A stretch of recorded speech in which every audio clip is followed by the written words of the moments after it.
வணக்கம், நமஸ்காரம்.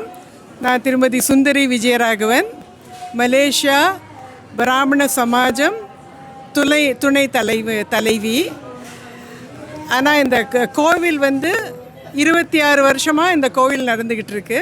வலம்புரி ஸ்ரீ சுமுக வலம்புரி விநாயகர் கோவில்.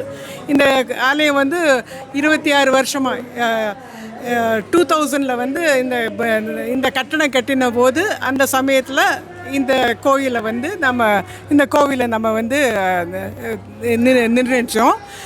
அதுலேருந்து போன 2013 ஆண்டு முதல் கும்பாபிஷேகம் நடந்தது. இப்போ 2வது கும்பாபிஷேகம். அது ரொம்ப விமர்சையாக நாங்கள் ரொம்ப தீவிரமாக முயற்சி செய்து இந்த கும்பாபிஷேகத்தை நடத்தணும், எப்படியாவது நல்லபடியாக நடத்திடணும்னு செஞ்சு நாங்கள் ஒரு செயற்குழு வச்சு அந்த செயற்குழு நல்லபடியாக செயல்பட்டு இன்றைக்கி கும்பாபிஷேகம் நமக்கு ரொம்ப மன திருப்தியோட ஒரு மன நிறைவோட இந்த கும்பாபிஷேகம் நடந்தேறியது.